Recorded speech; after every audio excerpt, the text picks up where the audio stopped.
I buy glasses online, but how can I check that the lenses are made of the material that I paid for? Maybe if I can measure the refractive index, that'll tell me something.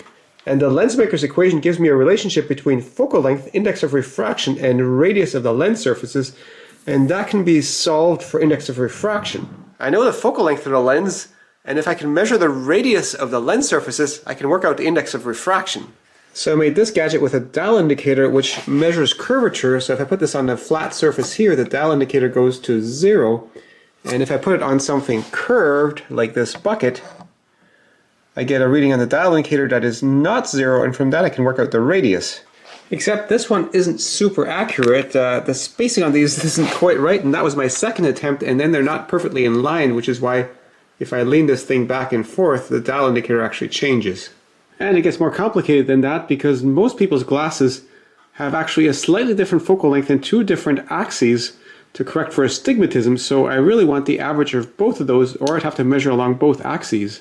This little trial lens is actually 3 diopters of cylinder, and you can see how it changes as I rotate. But if I have 3 of these legs or standoff instead of 2 arranged in a triangle like this, then that'll average the cylinder values in both axes, so I need just one reading. But I figured these ones might be a bit large for some lenses, so a radius of 10 millimeters I think I'll be okay for most lenses. Now I just need a way to make this accurately, especially where I drilled the holes. And that inspired me to buy this XY table, which has got scales on the cranks, and it's not machinist kind of accurate, but much better than I can do by hand. And I should say, I don't normally keep the key in a chuck like this, but I find it's Really good for viewer engagement. So I just used a calculator to work out the XY coordinates of the holes, but then I realized I don't actually need the millimeter so much as I need the millimeter modulo 4, because each turn of the crank moves the table by 4 millimeters, and I just need to know what does the crank need to be set to, because if I was off by a whole turn, that would be pretty obvious and I wouldn't drill there. And this time I want to make the standoffs out of this stainless steel rod instead of wood. In fact, I've made one already.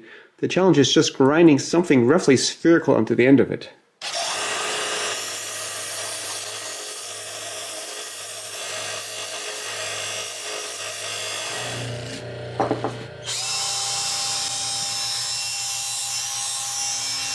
And that's a nice sphere-like looking point. I don't think I could have done that better with machine tools.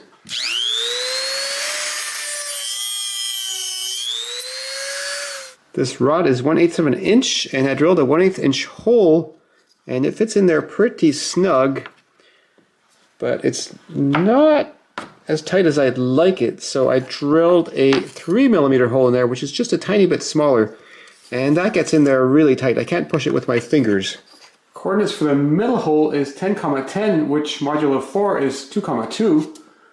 So I've got my table positioned here so that if I approach turning clockwise on both cranks, when I'm at the 2, I can hit the middle right here.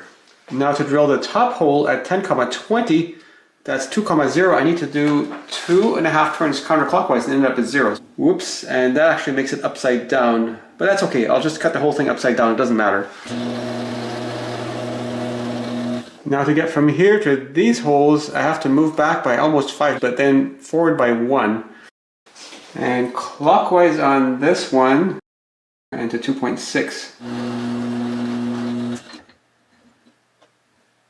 1.344, right about here.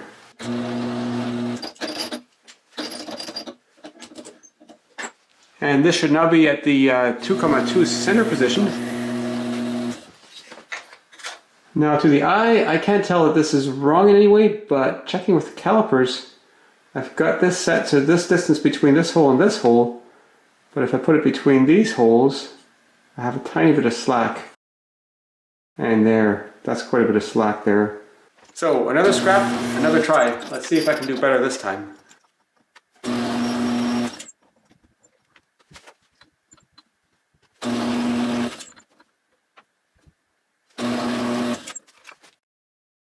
This one is better on the consistency front.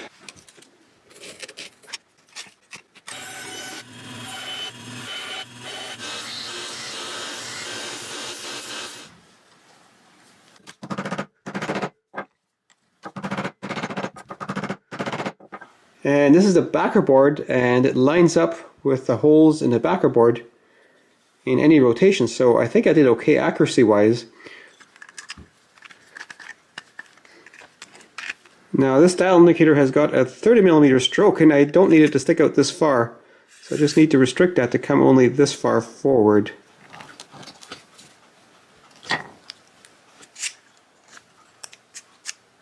Ideally on a flat surface the needle would be at the top, so I need to pull this out a little bit. Oh, that's pretty close. And I can do the final zero by just turning that dial. Now I just need some kind of formula to convert these readings into radius. So I tried to work that out with the Pythagorean theorem, but my calculus isn't good enough to come up with some kind of approximation. So then I worked it out as trig, basically this tilted line segment. If I can work out the angle of that, I can work that out. And assuming for small angles sine x is equal to x and such, I came up with r equals 50 over d millimeters, where d is the displacement. So let's measure the cylindrical surface of my bucket, and I get about 0.18 millimeters, and if I rotate the dial indicator, that doesn't change things very much, which I expected because this should cancel out whichever direction the cylinder is in. It just sort of measures the average curvature, spherical curvature that is. And that works out to a radius of 278 millimeters. And measuring inside the bucket, that looks like a very good approximation of the outside diameter of the bucket, not the radius. So effectively the strength of the curvature I was reading is actually only half of the radius that I would expect for a sphere like that, because my little gadget here essentially averages the curvature in both axes, and the curvature vertically is none, which is why the radius that I was computing was actually the diameter, basically twice the radius. So I need a big sphere-like thing, and this KitchenAid bowl looks like part of it is kind of spherical.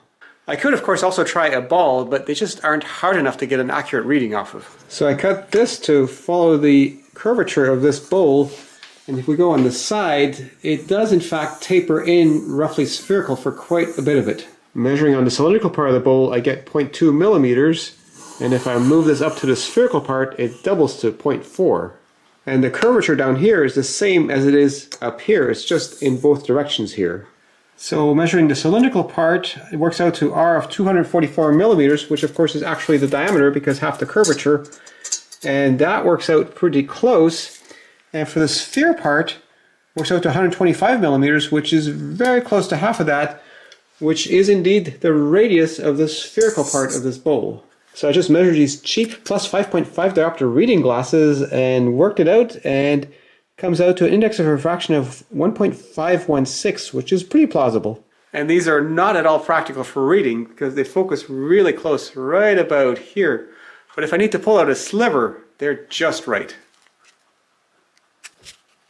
So I measured those glasses, which I bought with Trivex lenses in it, and worked out the index of refraction to 1.607, and Trivex is supposed to be 1.53. So now I'm not sure, are my measurements off a little bit, or are these different lenses? Thinking about this overnight, I realized these things on the end here are actually spheres, not points. So I think I'm measuring to these points here, but it's a sphere here, so I have to add the radius of the sphere to any concave measurement, and for convex measurements I have to subtract it. Also, measuring the distance between the points on the end and checking against my calculations, I've come to the conclusion that the distance from the center to one of the points is 9.884 millimeters, not 10. And I also made a spreadsheet so I don't have to do these calculations manually, so that 1.6, if I plug in those corrected values, becomes 1.557, which is not that far from the 1.53 I expected. And I've also been measuring various trial lenses of different diopter strengths, and my calculations for these consistently come out to a bit over 1.52, which is good because that's what I expect for glass, and these very much feel like they're made out of glass. But then some glasses that I was sure were polycarbonate come up with a much higher index of refraction, so I'm none the wiser. So my plan was that this video was going to be about drilling holes precisely, but I just got too lost in the weeds trying to actually now use this gadget. Probably not useful to anybody, but it was interesting to me.